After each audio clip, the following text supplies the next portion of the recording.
everyone, I am Anirudh Kumar Shukla and welcome to my YouTube channel IQ Study. Guys, today we are going to discuss about carbocation. आज हम carbocation के बारे में discuss करेंगे और carbocation के बारे में जैसे बहुत सारे ऑर्गेनिक कंपाउंड हैं, उसमें से कौन सा कार्बोकैटायन ज़्यादा स्टेबलाइज है, कौन सा कम स्टेबलाइज है।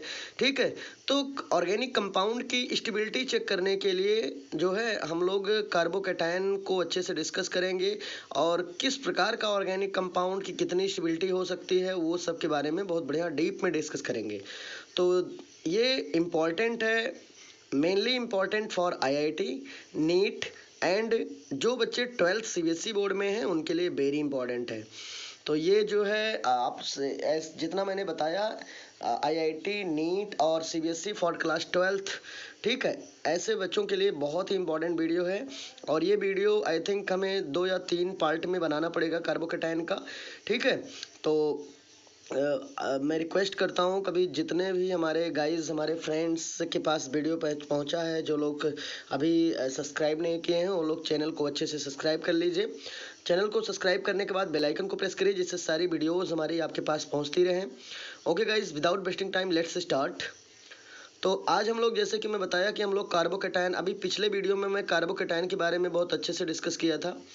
तो पिछले वीडियो में जैसे कि मैं आपको बता रहा हूँ कि पिछले वीडियो में मैं कार्बोकैटायन के बारे में बहुत अच्छे से डिस्कस किया था, लेकिन उस वीडियो में कार्बोकैटायन के से जैसे अभी इसके पहले जो मैं वीडियो भेजा हूँ उस वीडियो में मैंने डिफरेंस डिस्कस किया किसके किसके बीच का, कार्बोकैटायन के बारे में और कार्बोएनायन के बारे में और फ्री रेडिकल।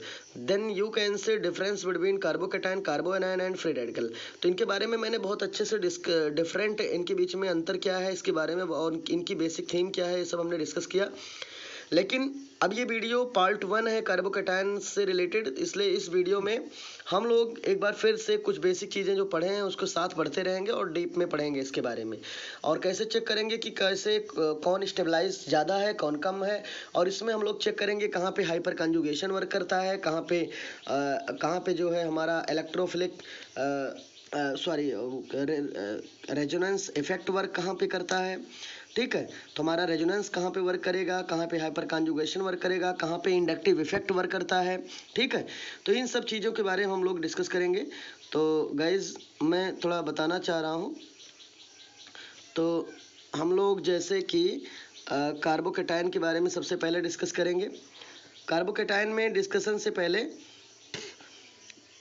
आप लोग को फिर से एक बार रिवाइज करा रहा हूँ, कार्बोकैटायन मीन्स होता क्या है। Carbo means carbon, cation means positive charge. ऐसा कोई ऑर्गेनिक आयन जिसमें कार्बन के ऊपर पॉजिटिव चार्ज हो वो कहलाएगा आपका कार्बोकैटायन। तो आपको अच्छे से समझ में आ गया होगा।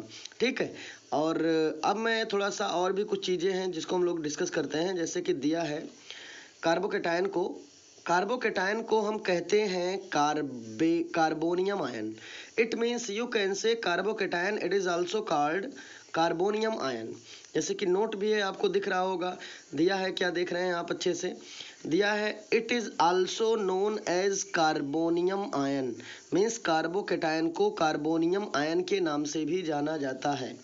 ओके गाइस, अब आप देखते रहिए आगे दिया है हम लोग को अब क्या डिस्कस करना है। हम लोग अब डिस्कस करेंगे इंट्रोडक्शन ऑफ कार्बोकैटायन। चलिए, इंट्रोडक्शन तो वैसे आप जानते हो, लेकिन मैं फिर से थोड़ा सा हम लोग देख लेते हैं। चलिए, इंट्रोडक्शन ऑफ कार्बोकैटायन में जैसे कि आप देख रहे हो, चलिए इंट्रोडक्शन ऑफ कार्बोकैटायन में पहला क्या है ये देखिएगा। पहला पॉइंट है the organic ion. Organic ion means ऐसा ऑर्गेनिक कंपाउंड जिसमें कार्बन के ऊपर पॉजिटिव चार्ज हो, वही कहलाएगा ऑर्गेनिक आयन। कह रहा है the organic ion carrying positive charge on carbon atom. इसका मतलब ऐसा कोई ऑर्गेनिक कंपाउंड जिसमें कार्बन के ऊपर पॉजिटिव चार्ज हो, ठीक है, वो कहलाता है कार्बोकैटायन। तो समझ में आ गया होगा आपको। तो कह रहा है द ऑर्गेनिक आयन, एक ऐसा ऑर्गेनिक आयन जिसमें कार्बन एटम के ऊपर पॉजिटिव चार्ज रखता हो, या ऐसा कोई ऑर्गेनिक कंपाउंड जो कार्बन के ऊपर पॉजिटिव चार्ज रखता हो, वो कहलाता है ऑर्गेनिक आयन। ठीक है, और उसी को कहते हैं कार्बोकैटायन। तो गाइज आपको पहला पॉइंट समझ में आ गया होगा। हम लोग दूसरा पॉइंट देखते हैं अच्छे से।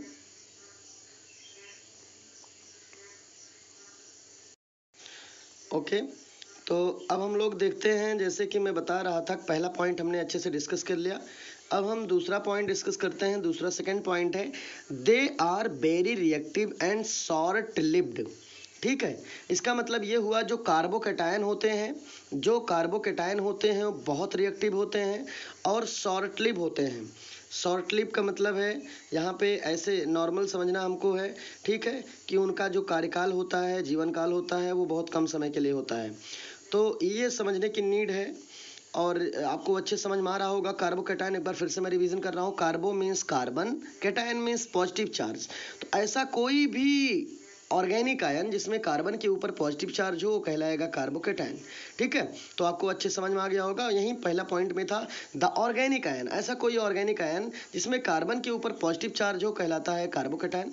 दूसरा इसमें पॉइंट था दे आर वेरी रिएक्टिव। इसका मीन्स ये हुआ जो कार्बोकैटायन है बहुत रिएक्टिव होते हैं एंड शॉर्ट लिव्ड होते हैं। इनका एग्जाम्पल कुछ दिया है, हम लोग एग्जाम्पल अच्छे से डिस्कस कर लेते हैं। एग्जाम्पल जैसे कि आप हम लोग देख रहे हैं अच्छे से एग्जाम्पल इनका, ठीक है। एग्जाम्पल जैसे ये दिया है कि आप देख रहे हैं, पहला दिया है एग्जाम्पल है CH3। CH3 में देखिएगा कार्बन सिंगल बॉन्ड हाइड्रोजन, ठीक है, फिर है सिंगल बॉन्ड हाइड्रोजन, ठीक है। अब यहाँ आप देख रहे हैं कि ये है मेथिल के ऊपर एक प्लस लगा है, इसका मतलब कार्बन की वैलेंसी अभी 1 इनकम्प्लीट है, कंप्लीट नहीं है, क्योंकि कार्बन टेट्रा वैलेंसी होता है। कार्बन किसी से 4 साइड अटैच होता है, कितने साइड से? 4 साइड से अटैच होता है, लेकिन यहाँ अटैच कितने साइड से? 3 साइड। इट मीन्स कार्बन यहाँ पे कार्बन 1 साइड से अटैच नहीं है, इसका मतलब कार्बन की वैलेंसी अभी इनकम्प्लीट है, ठीक है। तो यहाँ पे इसका नाम क्या होगा? इसका नाम होगा, जैसे कार्बन है CH3 है तो इसका नाम मेथिल है, और प्लस लग गया तो इसका नाम हुआ मेथिल कार्बोकैटायन। क्या नाम हुआ? मेथिल कार्बोकैटायन, ठीक है। तो आपको अच्छे समझ में आ गया होगा। यहाँ नोट भी है, जैसे आप देख रहे हैं, ये है मेथिल और प्लस लगा है तो नाम हुआ मेथिल कार्बोकैटायन। दूसरा क्या है आप देखिएगा अच्छे से।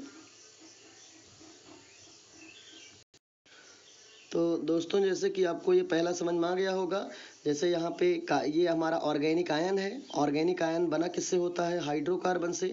ऑर्गेनिक कंपाउंड मीन्स होता है, ऑर्गेनिक कंपाउंड मीन्स आपको ये समझना है कि those compound which contain hydrocarbon then this type of compound are called hydrocarbon compound, it is also called organic compound, ठीक है। तो ऑर्गेनिक कंपाउंड में कंपलसरी होता है हाइड्रोकार्बन का रहना, साथ में कोई और भी एलिमेंट हो उससे नहीं मतलब है, लेकिन हाइड्रोकार्बन का रहना कंपलसरी है, ठीक है। अब इसी से होता है ऑर्गेनिक आयन। ऑर्गेनिक कंपाउंड से ही ऑर्गेनिक आयन बनता है। जैसे यदि सपोज करिए कार्बन टेट्रा वैलेंसी से अटैच है, इसका नाम है मेथेन, ठीक है। अगर हम रिएक्शन कराते हैं तो कार्बन इलेक्ट्रोनेगेटिव ज़्यादा होगा, कार्बन ज़्यादा इलेक्ट्रोनेगेटिव होगा तो ये शेयर्ड पेड इलेक्ट्रॉन गेन करेगा, और कार्बन के ऊपर समझने की बात यहाँ पे ये है, तो कार्बन के आउटर मोस्ट में 4 होता है तो इलेक्ट्रॉन गेन भी कर सकता है, लूज भी कर सकता है, ठीक है।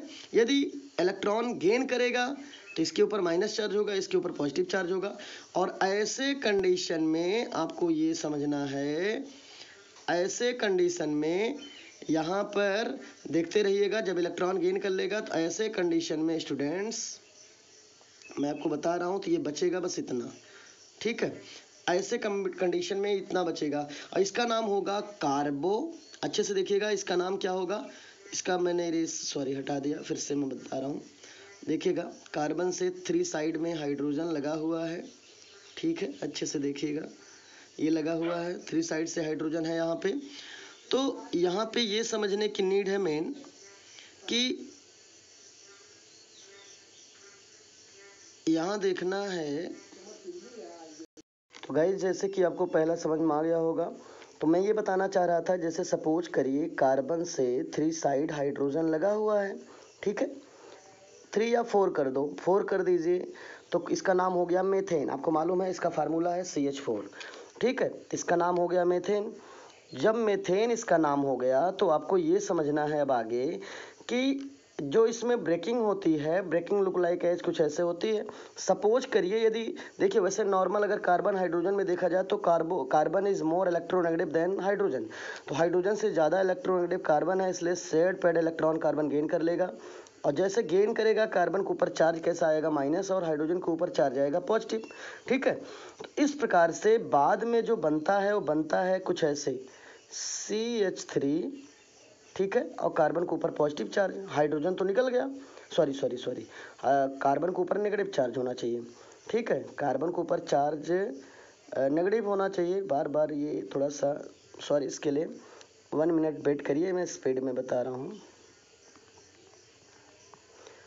हम लोग यहीं बार बार देख रहे हैं, थोड़ा सा ये हट जा रहा है, ठीक है, प्रयास करेंगे ऐसी गलती ना हो, ठीक है। तो देख रहे हैं carbon is more electronegative then hydrogen, तो कार्बन दोनों शेयर पर इलेक्ट्रॉन गेन करेगा, और जैसे गेन करेगा कार्बन के ऊपर नेगेटिव चार्ज, हाइड्रोजन के ऊपर पॉजिटिव चार्ज। और अगले स्टेप में होता क्या है, जो बाद में जो प्रोडक्ट बनता है वो बनता है कुछ ऐसे, CH3 और कार्बन के ऊपर minus charge plus hydrogen ion निकल जाता है, ठीक है, हाइड्रोजन आयन निकल जाता है। तो अब हम जैसे नाम इसका देना चाहें तो इसका नाम हो जाता है, इतने का नाम हो जाता है कार्बो एनायन, क्योंकि नेगेटिव चार्ज है तो एनायन, और ठीक है, तो ये हमारा कार्बो एनायन बन जाता है। लेकिन जब कार्बोकेटायन हम लोग बनाते हैं तो कुछ ऐसे बनाते हैं, मैं आपको दिखा रहा हूँ। जब हम कार्बो एनायन बनाएंगे स्टूडेंट्स तो कुछ ऐसा बनाएंगे। सबसे पहले क्या करेंगे, हम एक कंपाउंड लेंगे, जैसे कंपाउंड आप देखते रहिएगा अच्छे से, ये कंपाउंड हमारा है क्लोरोमेथेन, हम एक कंपाउंड लेंगे, ठीक है, एक कंपाउंड हम लेंगे जिसका नाम है क्लोरोमेथेन। उसका नाम क्या है स्टूडेंट्स, क्लोरोमेथेन, ये क्लोरोमेथेन नाम है। अब आपको ये समझना है यहाँ पे कि इस देखिएगा, अब यहाँ पे एक साइड क्लोरीन है और एक साइड में कार्बन लगा हुआ है, दोनों में इलेक्ट्रोनेगेटिव कौन ज़्यादा है भाई, chlorine is more electronegative than carbon. तो यहाँ पे क्लोरीन दोनों शेयर पे इलेक्ट्रॉन गेन कर लेगा, और क्लोरीन पे माइनस चार्ज और कार्बन पे कैसा चार्ज, पॉजिटिव चार्ज, ठीक है। तो अगले स्टेप में जो कंपाउंड बनता है वो कुछ लुकलाइज ऐसा बनता है, यहाँ पे देखते रहिएगा, बनेगा कंपाउंड हमारा CH3 और कार्बन के ऊपर positive charge plus chlorine ion निकल जाएगा। तो CH3 के ऊपर जो पॉजिटिव चार्ज है इसका नाम होता है कार्बोकेटायन, ठीक है, या एक नाम और है मेथिल कार्बोकेटायन। तो आई होप आपको अच्छे से क्लियर हो गया होगा, ठीक है। तो अब हम चलते हैं दूसरा कंपाउंड, जैसे दूसरा एग्जांपल हमारा ये है, दूसरा एग्जांपल आपको दिख रहा है CH3CH2। तो CH3CH2 का नाम होता है एथाइल, क्या नाम इसका होता है, एथाइल, और प्लस लगा है तो इसका नाम होगा एथाइल, प्लस मीन्स कार्बोकेटायन, क्योंकि केटायन कार्बन के ऊपर है तो नाम होगा एथाइल कार्बोकेटायन, एथाइल कार्बोकेटायन, जैसा कि ये सामने लिखा हुआ है, तो इसका नाम हो गया एथाइल कार्बोकेटायन। तो आपको अच्छे से समझ में आ रहा होगा। तीसरा एग्जाम्पल देख लीजिएगा, तीसरा एग्जाम्पल देखिएगा, इसका नाम होगा आइसोप्रोपिल कार्बोकेटायन। पहले तो मैं आपको ये बताना चाह रहा हूँ आइसो क्यों आइसो नाम लग गया, इसका नाम कुछ प्रोपिल ही लगा होना चाहिए, लेकिन आइसो लगा, इसका थोड़ा मैं आपको एक्सप्लेन करना चाह रहा हूँ। तो स्टूडेंट्स, मैं एक्सप्लेन करते समय मैं आपको ये चीज़ बताना चाह रहा हूँ कि कैसे हम लोग कंफर्म करेंगे कौन आइसो फॉर्म है कौन नियो फॉर्म है। तो थोड़ा देख लीजिएगा इनकी कंडीशन क्या होती है। पहले मैं आपको आइसो फॉर्म की कंडीशन में बता रहा हूँ। यदि कार्बन से 3 ग्रुप सेम लगे हों या आप 3 ग्रुप शेप में, जैसे कि सपोज करिए, थोड़ा सा मैं फिर से बना रहा हूँ, आइसो फॉर्म के लिए कौन फॉर्म हम देखने जा रहे हो, आइसो फॉर्म के लिए जैसे सपोज करिए आइसो फॉर्म के लिए 3 ग्रुप सेम लगे हों सेंट्रल एटम कार्बन से। देखिएगा 3 क्या, पहले 2 सेम करिए, कंडीशन ये समझिएगा, पहले मैं बताना चाह रहा हूँ। पहले आइसो फॉर्म के लिए कंडीशन ये होती है कि सेंट्रल एटम कार्बन से 2 वैलेंसी कार्बन की सेम हो, 2 एल्किल ग्रुप सेम हो, जैसे एक साइड इधर सेम हुआ और एक साइड इधर सेम हुआ, ठीक है। और इधर सपोज करिए कि 2 वैलेंसी सेम है, इधर प्लस चार्ज है, और इधर सपोज करिए वैलेंसी के लिए हाइड्रोजन लगा हुआ है। तो ऐसे सिचुएशन में इसका नाम होता, इसको कहते हैं आइसो फॉर्म, ठीक है। फिर समझिएगा, फिर से मैं ये बताना चाह रहा हूँ कि सपोज करिए आप सेंट्रल एटम कार्बन की 2 वैलेंसी, कोई 2 एल्किल ग्रुप सेम हो, वैलेंसी नहीं, कोई 2 एल्किल ग्रुप सेम लगा हो, ठीक है, और एक साइड में सपोज करो हाइड्रोजन है, ठीक है। तो यदि किसी भी सेंट्रल एटम कार्बन की 2 वैलेंसी सेम है, ये दोनों सेम है, ये सेंट्रल एटम से, तो इसको कहेंगे आइसोफॉर्म। क्या बोलेंगे, आइसोफॉर्म। इनका नॉमेनक्लेचर कुछ ऐसे होता है, जैसे टोटल हम कार्बन गिनते हैं पहले, जैसे कार्बन कितना है 1, जैसे कार्बन हम लोग कैसे गिनते हैं देखते रहिएगा, कार्बन हम लोग काउंटिंग करते हैं 1 2 3, हो गया काउंटिंग। तो 3 कार्बन तो टोटल 3 कार्बन है तो इसका नाम होगा प्रोपिल। लेकिन यदि सेंट्रल एटम कार्बन से 2 साइड कोई सेम एल्किल लगा हो तो नाम हो जाएगा आइसो, टोटल कार्बन प्रोपिल हो जाएगा, नाम होगा आइसोप्रोपिल। लेकिन यहाँ कार्बन के ऊपर पॉजिटिव चार्ज है तो नाम होगा आइसोप्रोपिल कार्बोकेटायन। ठीक है, तो ये नाम हो गया। अब मैं थोड़ा सा एक चीज, 2 फॉर्म होते हैं, एक आइसोफॉर्म एक नियोफॉर्म, तो मैं थोड़ा नियोफॉर्म भी आपको बता दे रहा हूँ। ठीक है, नियोफॉर्म की कंडीशन होती है किसी सेंट्रल एटम कार्बन से कार्बन की तीनों वैलेंसी सेम एल्किल से लगा हो, जैसे कि सेम एल्किल सपोज करिए CH3 इधर है, CH3 इधर है, CH3 इधर है, और कार्बन के ऊपर सपोज करिए पॉजिटिव चार्ज लगा हुआ है।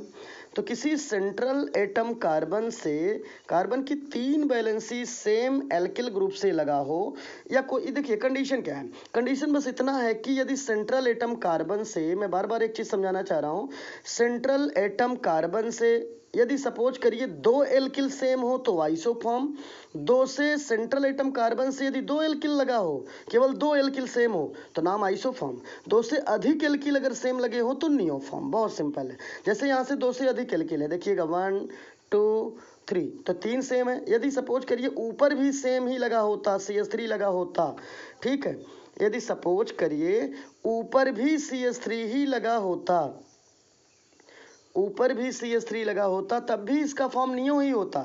तो कंडीशन यहाँ ये है, किसी सेंट्रल एटम से यदि 3 एल्किल लगा हो सेम, यदि 3 एल्किल सेम हो या 3 से अधिक एल्किल सेम हो, ठीक है, तो वो हमारा नियो फॉर्म होता है। अब इसका नाम कैसे होता है, पहले तो नाम देख लो।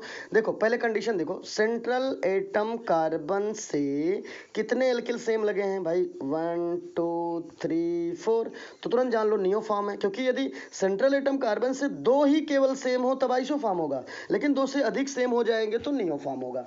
अब यहाँ देखिए 2 से अधिक सेम दिख रहे हैं आपको तो नाम नियो फॉर्म। नियो के बाद अब पूरा कार्बन काउंट करो, 1 2 3 4 5 कार्बन को बोलेंगे पेंटिल, तो नाम होगा नियो पेंटिल।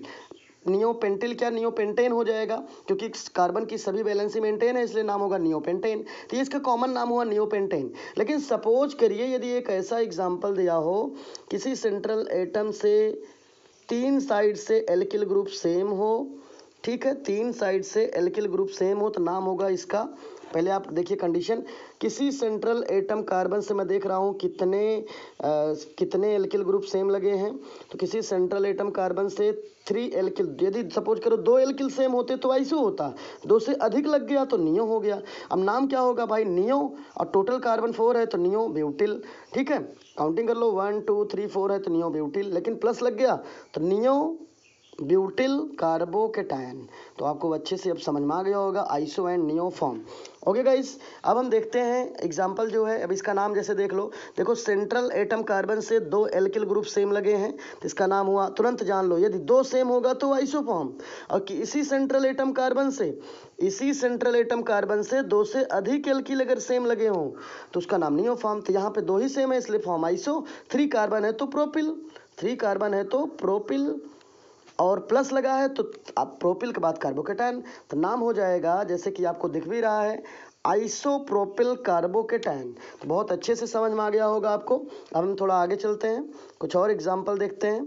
चलिए, ये एग्जांपल आपको दिया है, देखिएगा ये यहाँ पे लिया नोट है बेंजाइलिक कार्बोकेटायन। ठीक है, थोड़ा बेंजाइलिक का फार्मूला जिन बच्चों को नहीं आता वो लोग अच्छे से देख लो। जैसे मैं फिर से आपको थोड़ा बताना चाह रहा हूँ, ये हमारा बेंजीन रिंग है, ठीक है, थोड़ा बेंजीन रिंग्स और क्लियर सही से बना दो मैं आपके लिए, 1 मिनट। ये हमारा बेंजीन रिंग है,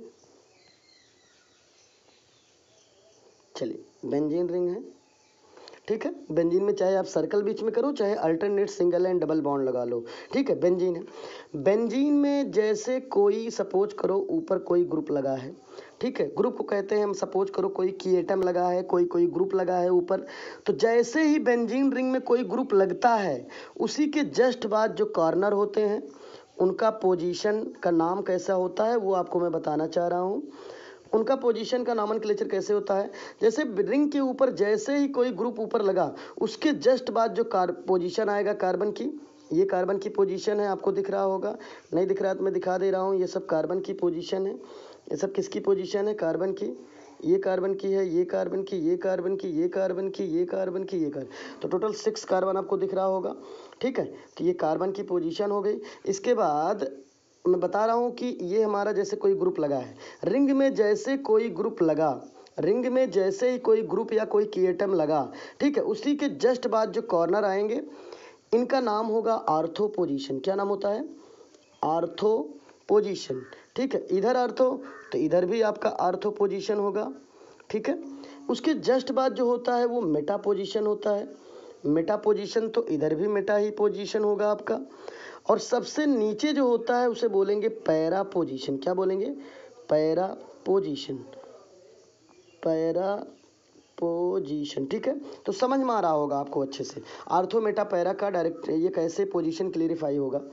तो अब हम लोग ये समझ लिया। अब इसके बाद हम लोग एक चीज़ और समझते हैं कि वो तो हमारा बेंजीन से रिलेटेड है, क्योंकि ये एरोमेटिक कंपाउंड है। अभी मैं बहुत सारी चीज़ें आपको वीडियो में बताता रहूँगा, लेकिन एक ही वीडियो में नहीं हो पाता है, उसके लिए अलग अलग हमें वीडियो बनाना पड़ेगा। तो आप लोग अगर सब्सक्राइब करेंगे चैनल को और बेल आइकन को प्रेस करेंगे तो हमारी सारी वीडियोज़ आपको मिलती रहेंगी और आप घर बैठे बहुत अच्छी पढ़ाई कर सकते हैं। तो गाइज़, जैसे कि मैं बता रहा हूँ कि जैसे बेंजील ग्रुप बनता कब है? किसी भी बेंजीन रिंग में, कोई बेंजीन रिंग है, रिंग में जो हाइड्रोकार्बन होता है वो केवल एक ही हाइड्रोकार्बन हो। हाइड्रोकार्बन का मतलब कार्बन, रिंग में जो कार्बन लगा हुआ है वो एक ही हो। हाइड्रोजन कम हो सकता है, ज़्यादा भी हो सकता है। ठीक है, तो हाइड्रोजन पे नहीं जाना है, लेकिन कंडीशन ध्यान देना है। किसी भी एरोमेटिक कंपाउंड से, किसी भी एरोमेटिक कंपाउंड से किसी का मतलब ये हुआ कि रिंग की बात हो रही, तभी तो बेंजील ग्रुप बनेगा। तो मैं ये बताना चाह रहा हूँ, जैसे सपोज करो, आप सपोज करिए कि कोई एक मैं बेंजीन रिंग बना रहा हूँ, थोड़ा बड़ा मैं कर लूँ। यस, ये बेंजीन रिंग है। बेंजीन रिंग में जैसे ही कोई कार्बन लगता हो, हाइड्रोकार्बन लगता है, हाइड्रोकार्बन में कंडीशन है कि कार्बन जो है, कार्बन एक ही हो। हाँ, हो सकता है हाइड्रोजन कम या ज़्यादा हो सकता है, लेकिन एरोमेटिक रिंग बेंजीन में, एरोमेटिक रिंग बेंजीन में केवल एक ही कार्बन कंडीशन केयर करना, तभी बेंजीन पहचान पाओगे। तो मैं फिर से रिपीट कर रहा हूँ कि बेंजीन रिंग में, जैसे ये हमारा बेंजीन रिंग है, ये हमारा क्या है? बेंजीन रिंग है। बेंजीन रिंग में एक ही कार्बन हो, एक ही कार्बन का मतलब हाइड्रोकार्बन ग्रुप लगा हो, उस हाइड्रोकार्बन में एक ही कार्बन हो।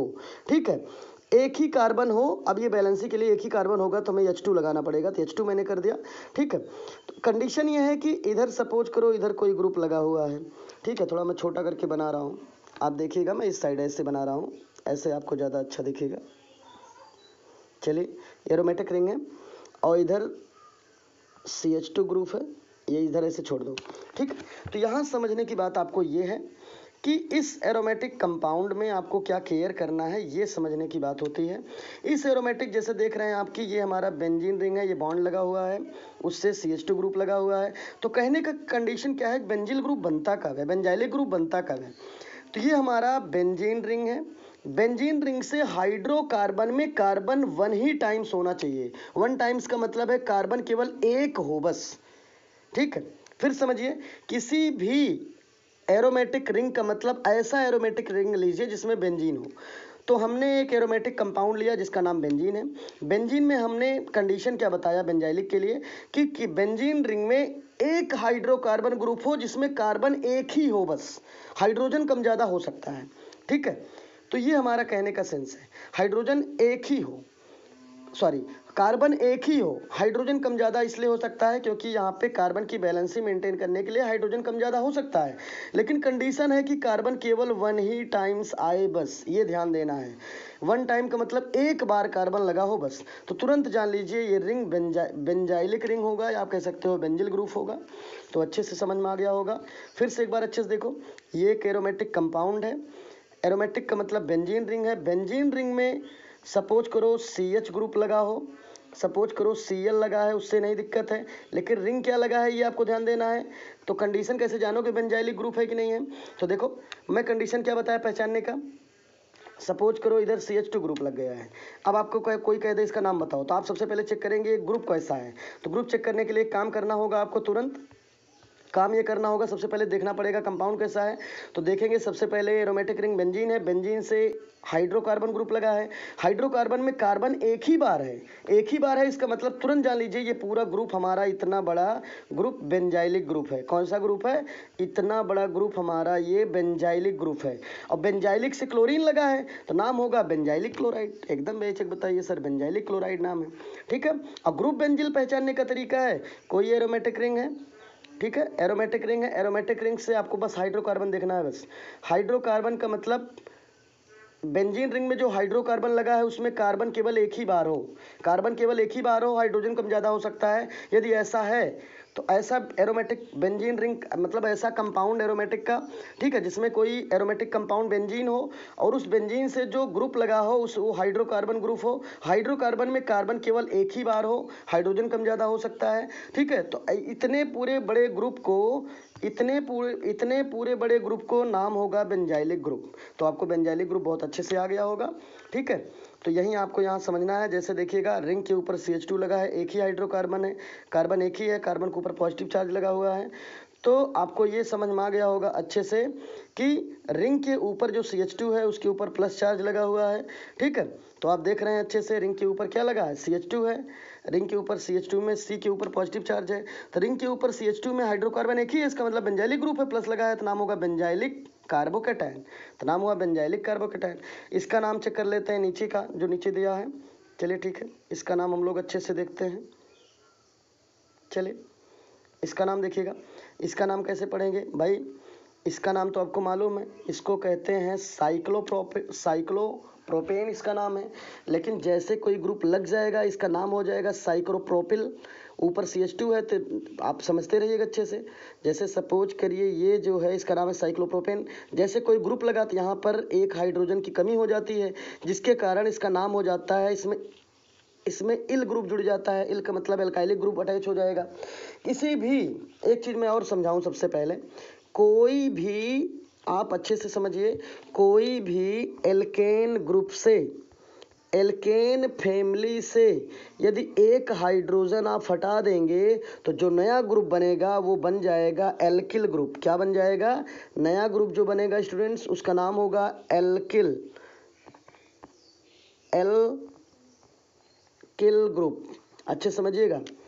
तो डिफिनीशन है when one hydrogen remove from alkane, when one hydrogen remove from alkane, ठीक है। जब हम एल्केन से एक हाइड्रोजन रिमूव कर देते हैं तो जो नया ग्रुप बनता है वो ग्रुप कहलाता है एल्किल ग्रुप। क्या कहलाता है? Alkyl group. तो समझ में आ गया होगा आपको। तो यहाँ मैं यही बताना चाह रहा हूँ कि आपको समझना है ये हमारा एल्केन है। एल्केन में जैसे कोई ग्रुप जुड़ेगा यहाँ से एक हाइड्रोजन निकल जाएगा तो इतने बड़े ग्रुप का नाम हो जाएगा एल्किल। तो इसका नाम प्रोपेन था तो हो गया, इसका नाम साइक्लोप्रोपेन था तो नाम हो गया साइक्लोप्रोपिल। ठीक है, अब समझ में आ रहा होगा आपको। तो देखते रहिएगा, ये है हमारा साइक्लोप्रोपिल। साइक्लोप्रोपिल में ऊपर CH2 है, ठीक है। साइक्लोप्रोपिल में स्टूडेंट्स ऊपर CH2 लगा हुआ है, ठीक है, और इसके ऊपर पॉजिटिव चार्ज है तो इसका नाम हो जाएगा, देखते रहिएगा, इसका नाम हो गया इसका नाम हुआ साइक्लोप्रोपिल। इसका नाम मेथाइल, और ऊपर प्लस है तो नाम हुआ कार्बोकेटाइन, तो नाम हुआ साइक्लोप्रोपिल मेथाइल कार्बोकेटाइन। तो गाइज आई होप आपको बहुत अच्छे से समझ में आया होगा ये चीज़ें। थोड़ा सा ये लास्ट में और बताता हूँ, इसके बाद मैं वीडियो जो अगला पढ़ाऊँगा और नेक्स्ट वीडियो में पढ़ाया जाएगा क्योंकि बहुत बड़ा हो रहा है, ठीक है। चलिए लास्ट टॉपिक पढ़ लिया जाए। लास्ट टॉपिक क्या है थोड़ा जल्दी से देख लिया जाए। लास्ट टॉपिक दिया है, ये है, कह रहा है फॉर्मेशन ऑफ कार्बोकेटाइन। ठीक है, कार्बोकेटाइन का फॉर्मेशन कैसे होता है, कैसे कार्बोकेटाइन बनता है।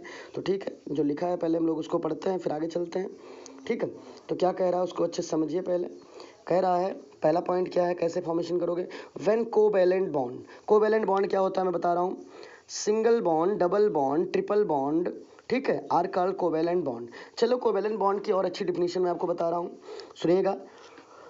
व्हेन नॉन मेटल, अच्छे सुनिएगा, व्हेन नॉन मेटल, ठीक है, react with, when non metal react with other non metal, when non-metal react with other non-metal then form of covalent compound which contain covalent bond. I repeat again about definition of covalent compound and covalent bond. अच्छे सुनिएगा, क्या है covalent compound और bond दोनों. तो covalent compound क्या है सुनिएगा. व्हेन नॉन मेटल एलिमेंट ठीक है, non metal element react with other non metal element. खूब अच्छे समझना है. जब कोई एक नॉन मेटल एलिमेंट किसी दूसरे नॉन मेटल एलिमेंट के साथ रिएक्ट करता है तो उनके बीच में कोवेलेंट बॉन्ड का फॉर्मेशन होता है. ठीक है, और ये कंपाउंड कहलाता है कोवेलेंट कंपाउंड. तो कोवेलेंट कंपाउंड क्या है, क्या बताएंगे डिफिनीशन फिर से. When non metal react with other non-metal then form of covalent compound which contain covalent bond. तो गाइज आपको अच्छे से समझ में आ गया होगा. कोवेलेंट बॉन्ड में कौन कौन आते हैं. कोवेलेंट बॉन्ड में एल्केन आता है, एल्कीन आता है, एल्काइन आता है. इसका मतलब कोवेलेंट बॉन्ड में सिंगल बॉन्ड भी आता है, डबल बॉन्ड भी आता है, ट्रिपल बॉन्ड भी आता है. ये तीनों हमारे कोवेलेंट बॉन्ड कहलाते हैं. ठीक है, तो यहाँ कह रहा है when covalent bond in which carbon is linked to more electronegative atom or group. ठीक है, बहुत अच्छा कह रहा है. इसका मतलब समझिए, इसका मतलब सिंपल एकदम है. कह रहा है कि ऐसा कोई covalent bond, when a covalent bond मतलब जब कोई कोवेलेंट बॉन्ड, ठीक है, जब कोई कोवेलेंट बॉन्ड इन विच जिसमें कोई कार्बन, ऐसा कोई कोवेलेंट बॉन्ड हो जिसमें कोई कार्बन एटम अटैच हो किसी हाईली इलेक्ट्रोनेगेटिव एटम से. ठीक है, तो थोड़ा एग्जांपल देख लीजिए. इसका मतलब सपोज करिए ये CH3 ग्रुप है, CH3 से कोई कोवेलेंट बॉन्ड, देखिएगा अच्छे से, फिर से मैं बता रहा हूँ. सपोज करिए गाइज ये एक CH3 ग्रुप है, मेथिल है. मेथिल में कार्बन कोवेलेंट बॉन्ड से क्लोरीन से अटैच है और chlorine is highly reactive than carbon. ये भी आपको अच्छे से समझ में आ रहा होगा. अब मैं ये बताना चाह रहा हूँ, ये सिंगल बॉन्ड है. ठीक है, ये एक नॉन मेटल है, ये भी नॉन मेटल है. तो डिफिनेशन देखिए, when non metal react with other non metal to form of covalent compound which contain covalent bond. ठीक है, विच कंटेन कोवेलेंट बॉन्ड, ये कोवेलेंट बॉन्ड कहलाता है. अब यहाँ कंडीशन ये आती है कि हाईली रिएक्टिव कौन है कौन नहीं है. ठीक है, देखिएगा chlorine is more reactive than, chlorine is highly reactive than carbon. तो यहाँ पे chlorine is highly reactive than carbon, it means chlorine ये दोनों शेयर्ड पेड इलेक्ट्रॉन को अपनी साइड में खींच लेगा जो कोवेलेंट बॉन्ड में अटैच है, जो सिंगल बॉन्ड में अटैच है. और जैसे अपनी साइड में कवर करेगा तो कार्बन के ऊपर चार्ज निगेटिव आएगा और क्लोरीन के ऊपर चार्ज निगेटिव आएगा. क्योंकि भाई ये देखिएगा, यहाँ पे एक इलेक्ट्रॉन क्लोरीन का है, एक इलेक्ट्रॉन कार्बन का है और ये एक सिंगल बॉन्ड से अटैच है. और दोनों इलेक्ट्रॉन को कवर कौन कर रहा है, कौन अटैच कर रहा है, क्लोरीन एटम. और इसका मतलब जैसे क्लोरीन एटम इलेक्ट्रॉन को अपनी साइड में अट्रैक्ट करेगा, क्लोरीन के ऊपर नेगेटिव चार्ज और कार्बन के ऊपर पॉजिटिव चार्ज. क्यों नेगेटिव चार्ज, क्योंकि शेयर्ड पेड इलेक्ट्रॉन गेन करेगा तो इलेक्ट्रॉन ज़्यादा होगा, इलेक्ट्रॉन रिच होगा यहाँ पे. तो इलेक्ट्रॉन रिच स्पीसीज होगा, बिहेव करेगा न्यूक्लियोफाइल के रूप में. ये इलेक्ट्रॉन डेफिशिएंट स्पीसीज होगा, बिहेव करेगा इलेक्ट्रोफाइल के रूप में. तो इस तरीके से आपको समझ में आ रहा होगा ये कि 1 मिनट, यस. तो इस प्रकार से गाइज आपको ये समझ में आ रहा होगा कि बाद में क्लोरीन, जैसे बाद में जो ग्रुप अलग होगा, जो प्रोडक्ट बनेगा एरो के बाद जो बनेगा वो मैं बता रहा हूँ. तो बनेगा प्रोडक्ट एरो के बाद, मैं इरेज कर रहा हूँ, इरेज करके आपको थोड़ा समझाना चाह रहा हूँ.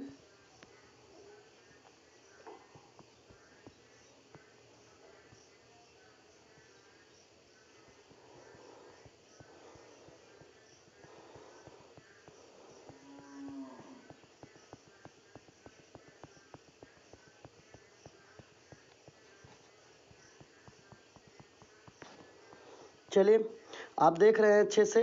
तो जो बचा हुआ ग्रुप है उसको देखिए. बचा हुआ ग्रुप केवल इतना है कि यस, बचा हुआ ग्रुप आपको दिख रहा होगा.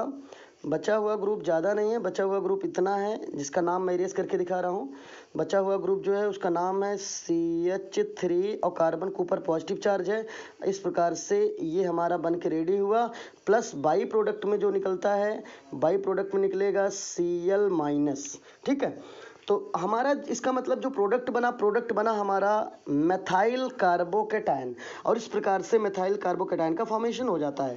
ठीक है, तो एक लाइन में मैं दो तेजी के साथ रिएक्शन आपको दिखाना चाह रहा हूँ। जैसे कि आप देख रहे हैं, ये है CH3, सिंगल बॉन्ड क्लोरीन है, हाईली इलेक्ट्रोनेगेटिव एटम से अटैच है।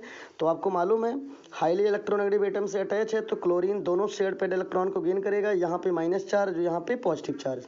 अगले स्टेप में जो प्रोडक्ट बनता है, अगले स्टेप में स्टूडेंट्स जो प्रोडक्ट बनेगा वो बनेगा CH3 कार्बन के ऊपर positive charge plus Cl minus, और यहाँ पे कार्बोकेटायन का फॉर्मेशन हो जाएगा। ठीक है, तो ये तो फॉर्मेशन हो गया कार्बोकेटायन का। अब एक चीज़ और ये समझना है, सबसे इंपॉर्टेंट बात ये समझना है जो मैं बताना भूल गया, मैं आपको फिर से दिखाना चाह रहा हूँ। जैसे कि अभी भी आपने देखा रिएक्शन की CH3 सिंगल बॉन्ड Cl है, यहाँ पे आपने देखा chlorine is more electronegative than carbon, तो chlorine shared paired electron gain करेगा माइनस, कार्बन के ऊपर पॉजिटिव चार्ज। ठीक है, लेकिन ये प्लस माइनस का साइन हम अगले स्टेप में ऐसे इस प्रकार से दिखाएंगे। तो ये जो प्रोडक्ट बनेगा वो बनेगा कुछ ऐसे, CH3 positive charge plus Cl minus, ये कार्बोकेटायन का फॉर्मेशन हो जाता है। लेकिन कैसे होता है ये समझना है, हमको आपको ये देखना है बहुत अच्छे से कि यहाँ पर कार्बन क्लोरीन के बीच में सिंगल बॉन्ड है। ठीक है, जब सिंगल बॉन्ड की ब्रेकिंग हो और ब्रेकिंग प्लस और माइनस के फॉर्म में हो तो ये फिशन कहलाता है हेट्रोलिटिक फिशन। क्या कहलाता है? हेट्रोलिटिक फिशन, हेट्रोलिटिक फिशन कहलाता है।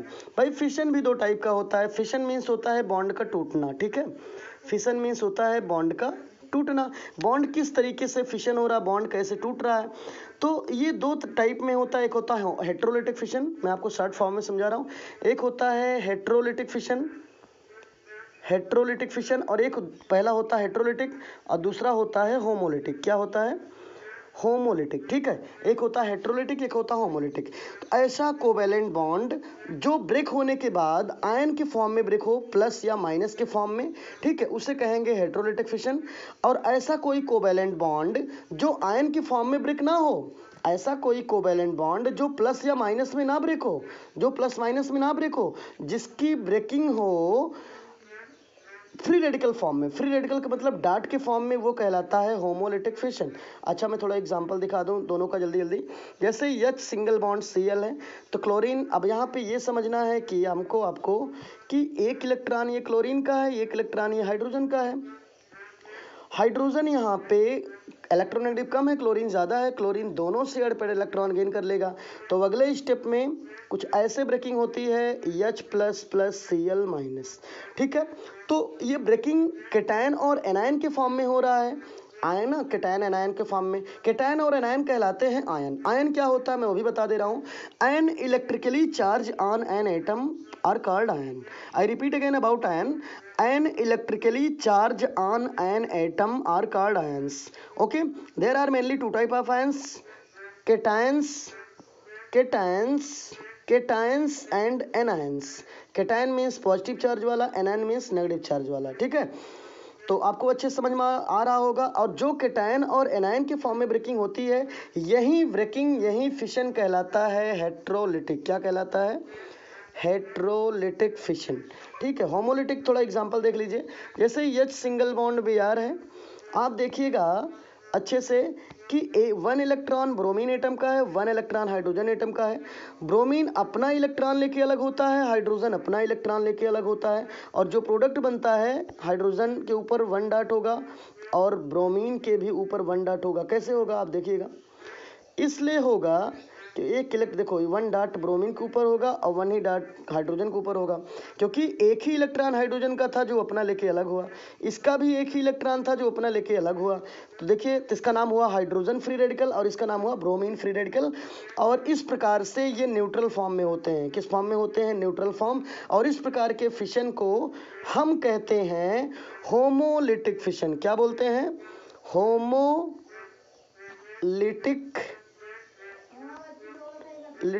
फिशन। तो गाइज आपको अच्छे से समझ में आया होगा, और जो भी है अगले वीडियो में बताऊंगा मैं आपको नेक्स्ट वीडियो में, क्योंकि कार्बोकेटायन का जो अगला अगला हम लोग पढ़ाई करेंगे स्टेबिलिटी का। धीरे धीरे स्टेबिलिटी हम लोग नियरेस्ट पहुंच रहे हैं। ये सारे रूल हैं समझने के। तो टुडे इज़ इनफ, वीडियो बहुत ज़्यादा बड़ा हो रहा है, इसलिए आज के लिए इतना बहुत है। Okay, thank you for watching my video. Okay guys, thank you.